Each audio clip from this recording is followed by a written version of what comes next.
প্রিয় বন্ধুরা, আপনারা ইতিমধ্যে শুনেছেন যে বাংলাদেশ আর থাকছে না। অর্থাৎ বাংলাদেশের যে অফিসিয়াল নেম গণপ্রজাতন্ত্রী Bangladesh, people's republic of Bangladesh, এই নামটি আর থাকছে না।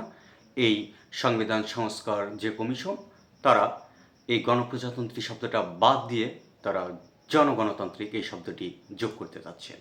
এই যে জনগণতান্ত্রিক শব্দ, এটি কি অর্থ বহন করে আমরা জানি না, এবং গণপ্রজাতন্ত্রী এই শব্দটাতে কি সমস্যা সেটাও আমরা জানি না।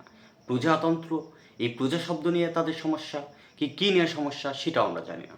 কিন্তু ওভারঅল ব্যাপার হচ্ছে যে বাংলাদেশের নাম কেন পরিবর্তন করতে তারা চাচ্ছে, এটা কি অর্থ বহন করে। প্রথমত বলে রাখি যে একটা রাষ্ট্রের নাম কি পরিবর্তন হতে পারে না? হ্যাঁ, হতে পারে।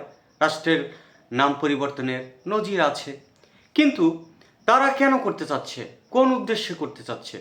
তারা কি এটা বোঝাতে চাচ্ছে যে রাষ্ট্রে একটা বিপ্লব হয়ে গেছে, বা নতুন একটা যুদ্ধ সংগঠিত হয়েছে এবং আমরা স্বাধীন হয়েছি, নতুনভাবে স্বাধীন হয়েছি, এর জন্য একটা দেশ গঠন হচ্ছে, নতুন করে দেশ গঠন হচ্ছে এবং দেশের নাম প্রয়োজন সেই জন্য?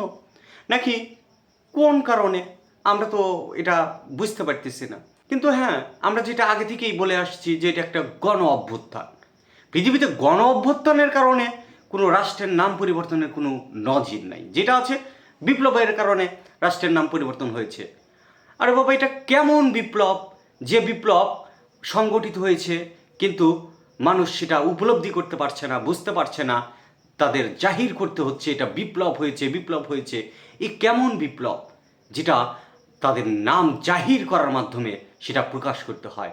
বিপ্লব হইলে যে বিপ্লব, গণতন্ত্র, এ সকল কোনো শব্দের সাথেই যার কোনো সম্পর্ক নাই, যে বোঝে না, সেও জানে কিছু একটা ঘটেছে, কিছু একটা বড় রকমের পরিবর্তন হয়েছে। না, এরকম কোনো কিছুই হয়নি। একটা স্বৈরাচারী আমলের অবসান ঘটেছে একটা ভয়ঙ্কর রকমের অভ্যুত্থানের মাধ্যমে, একটা গণ অভ্যুত্থান হয়েছে। তো গণ অভ্যুত্থানের কারণে একটা রাষ্ট্রের নাম পরিবর্তন হতে পারে? কখনোই হতে পারে না। এটা একেবারে নজিরবিহীন। এরা যারা যুক্তি দিচ্ছেন যে রাষ্ট্রের নাম পরিবর্তন এটা নজিরবিহীন না, হ্যাঁ, রাষ্ট্রের নাম পরিবর্তন হতে পারে, এটা নজিরবিহীন না। কিন্তু গণ অভ্যুত্থানের কারণে রাষ্ট্রের নাম কেন পরিবর্তন হবে? ইরানে পরিবর্তন হয়েছে, আমরা দেখেছি। এটা ইসলামী বিপ্লব হয়েছিল, তারপরে নাম পরিবর্তন হয়েছে। কিন্তু গণ অভ্যুত্থানের কারণে নাম পরিবর্তন, এটা একেবারে হাস্যকর। এবং তার থেকেও হাস্যকর এই জনগণতন্ত্র, এইটা কি অর্থ বহন করে? এই শব্দের অর্থই বা কি? গণপ্রজাতন্ত্রী শব্দ থেকে গণতান্ত্রিক শব্দ, এই দুইয়ের মধ্যে পার্থক্য কি এবং এটা কি অর্থে বহন করছে, কি অর্থ বোঝাতে চাচ্ছে, এটা একেবারে অস্পষ্ট। এবং এর ইংরেজি নামই বা কী হবে সেটাও আমরা এখনও জানি না। আমরা আশা করি সামনেই এটা, এই ধোঁয়াশাগুলো পরিষ্কার করা হবে এবং আমরা আগামীতে বুঝতে পারবো যে এদের আসলে মূল উদ্দেশ্য কী।